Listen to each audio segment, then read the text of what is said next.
ఆంధ్రప్రదేశ్లోని కృష్ణా జిల్లా మోపిదేవి మండలం పెద్దప్రోలు గ్రామంలో ప్రతి సంవత్సరం మార్చిలో శ్రీ అద్దంకి నాంచారమ్మ అమ్మవారిని తమ ఇళ్లలోకి స్వాగతించే పండుగను ప్రజలు జరుపుకుంటారు.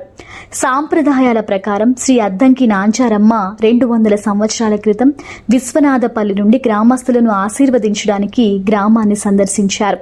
ఇక ఆ రోజు నుంచి ప్రతి మార్చిలో ఈ పండుగను జరుపుకుంటారు. ఈ రోజున శ్రీ అద్దంకి నాంచారమ్మ ఆలయానికి భక్తులు పోటెత్తుతారు. అలాగే అమ్మవారిని దర్శించుకుంటారు.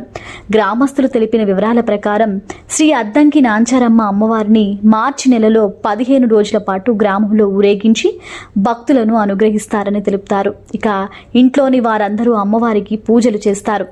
దేవతను తమ కుటుంబ సభ్యునిగా భావిస్తారు. ఆమెకు పట్టుచీరలు సమర్పిస్తారు. అమ్మవారు ఇంట్లోకి ప్రవేశిస్తే తమ కష్టాలన్నీ తీరతాయని గ్రామస్తుల నమ్మకం.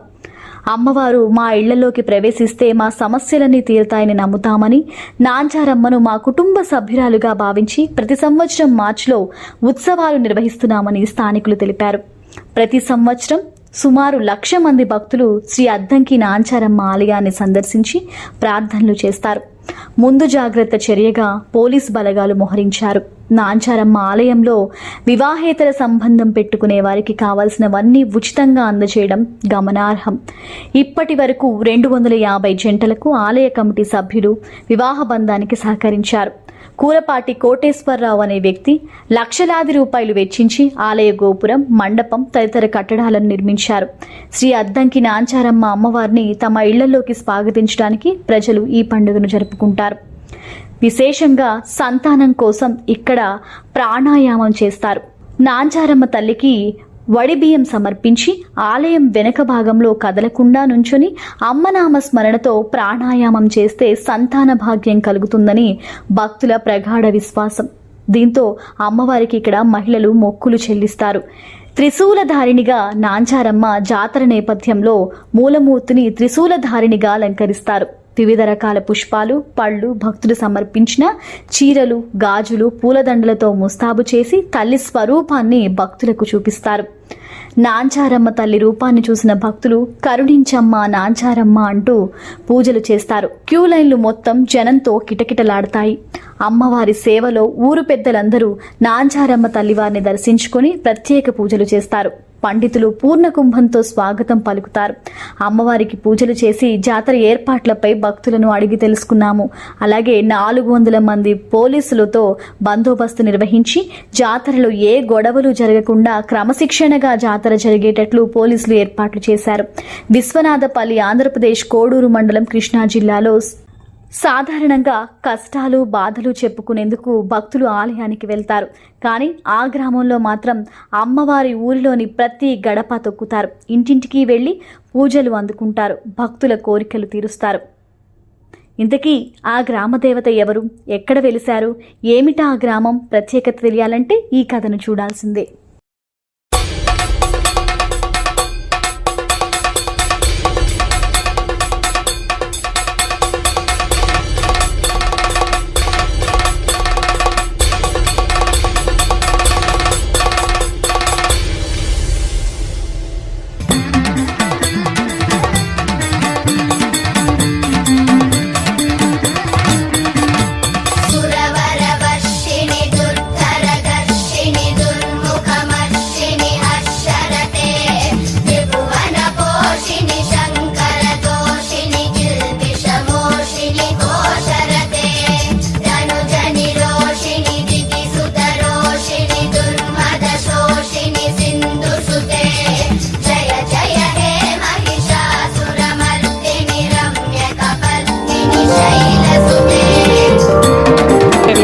కానుపులో తేడా వచ్చి మేము అమ్మవారికి దండం పెట్టుకుంటే బాగుండాడని ఉయ్యాల తొట్టులో బండేసుకున్నాం.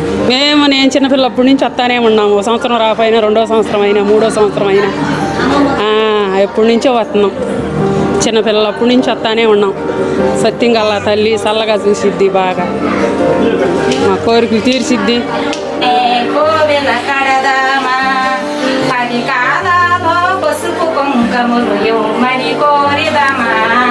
శ్రీ అద్దంకి నాంచారమ్మ సేవకురారమ్మ మనోసార తల్లిని కొలిసి హారతులిచ్చి శక్తులెవరమ్మా.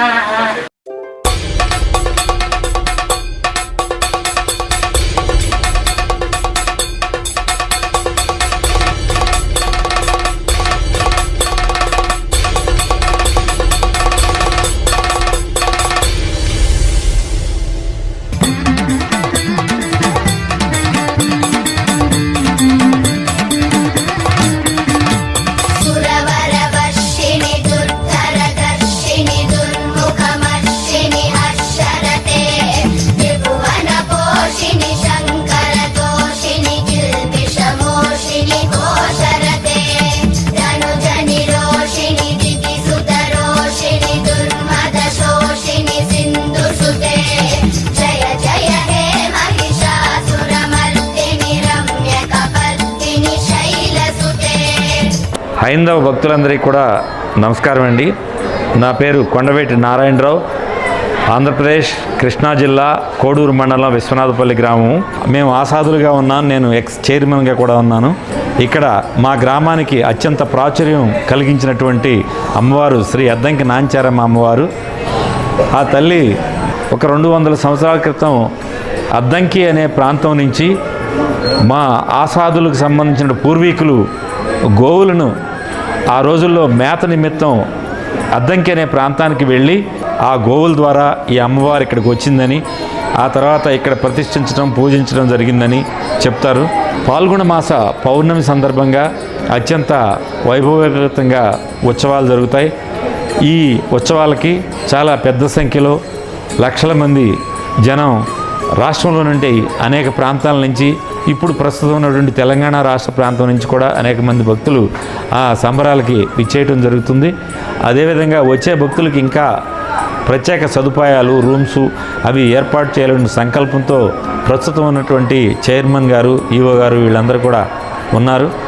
ఈ అమ్మవారి యొక్క ప్రాచుర్యం గురించి చాలా పురాణాతిహాసాల్లో కూడా అమ్మవారి గురించి ప్రస్తావించబడింది.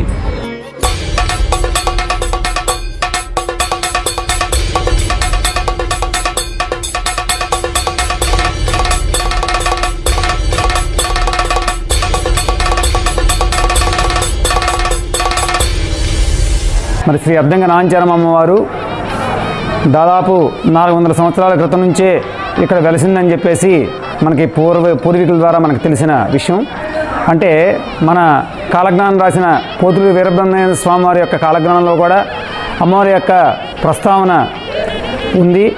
అమ్మవారి యొక్క జాతర కార్యక్రమం ప్రతి సంవత్సరం కూడా పాల్గొన మాసంలో పౌర్ణమి రోజు జరుగుతుంది. అంటే ఈ జాతర కార్యక్రమం ఎలా ఉంటుందంటే ఇక్కడ ఒక ప్రత్యేకత ఉంది. ఎక్కడైనా సరే జాతర అనేది లేకపోతే అమ్మవారు లేదా అయ్యవారు కూడా పురవీధుల్లో తిరుగుతూ ఉంటారు. కానీ ఇక్కడ ప్రత్యేకత ఏంటంటే అమ్మవారి యొక్క ఉత్సవ విగ్రహం ఉంటుంది. అమ్మవారిని ప్రతి ఇంటికి కూడా తీసుకెళ్ళటం, ప్రతి ఇంట్లో కూడా పూజలు చేయించటం, అలా రేయింబవళ్ళు నాన్ స్టాప్గా 15 రోజుల పాటు, అంటే పాల్గొన పాడ్యం నుంచి పౌర్ణమి వరకు కూడా ఈ విధంగా జరుగుతూ ఉంటుంది. పౌర్ణమి రోజు మరి ఊరేగింపుగా అమ్మవారు వచ్చి మరి ఆలయం చుట్టూ అమ్మవారు ప్రదక్షిణ చేసి మరి అమ్మవారికి ఇక్కడ కుంభ నివేదన చేసి మరి లోపల ఊయల సేవ చేసి మళ్ళీ ఆ చిన్నమ్మవారు లోపలికి ప్రవేశిస్తుంది. మరి ప్రవేశించిన తర్వాత చిన్నమ్మవారి యొక్క డోర్ని క్లోజ్ చేసేస్తాం. అంటే చిన్నమ్మవారిని చూడాలంటే సంవత్సరానికి ఆ 15 రోజుల పాటే అవైలబిలిటీ ఉంటుంది. 15 రోజుల తర్వాత మళ్ళీ అమ్మవారిని చూడటం అనేది జరగదు. అదేవిధంగా ఆషాఢ మాసంలో శాకాంబరి ఆ నెల సంవత్సరం జరుగుతుంది. దసరా మహోత్సవాలు బాగా జరుగుతాయి 10 రోజులు. మరి శ్రావణ మాసంలో 101 బిందె జలాభిషేకం చేస్తాం పంచామృతాలతో సహా. నాట్లేసే ముందు అమ్మవారికి సద్దినైవేద్యాలు పెట్టడం జరుగుతుంది. గ్రామం మొత్తం కూడా తరలి వచ్చి చక్కగా ఎంతో వైభవంగా ఈ సద్దినైవేద్యాల కార్యక్రమం జరుగుతుంది. అదేగా పంట కోతకు వచ్చిన తర్వాత కోతల సమరం టైంలో మళ్ళీ వేడి నైవేద్యాలు పెడతారు. సంతానం లేని వాళ్ళు ముఖ్యంగా ఇక్కడ అమ్మవారికి ప్రాణాచారం పడతారు. ప్రాణాచారం అంటే స్నానం చేసి వచ్చేసి అమ్మవారి యొక్క సన్నిధిలో పడుకుంటారు. పడుకుంటే వాళ్ళకి ఒక కళ వస్తుందన్నమాట. ఆ కళలో పండో ఫలమో ఏదో వస్తే వాళ్ళకి సంతానం కలుగుతుందని ఇక్కడ ముడుపులు కడతారు. అమ్మవారి యొక్క ఊయలు ఉంటుంది. ఊయలకి ముడుపులు కట్టుకున్న తర్వాత వాళ్ళ సంతానం కలిగిన తర్వాత వాళ్ళందరూ వచ్చి చక్కగా ఇక్కడ మళ్ళీ అమ్మవారికి మొక్కులు తీర్చుకుని మరి ఊయల్లో పెట్టుకుని ఈ విధంగా జరుగుతూ ఉంటుంది.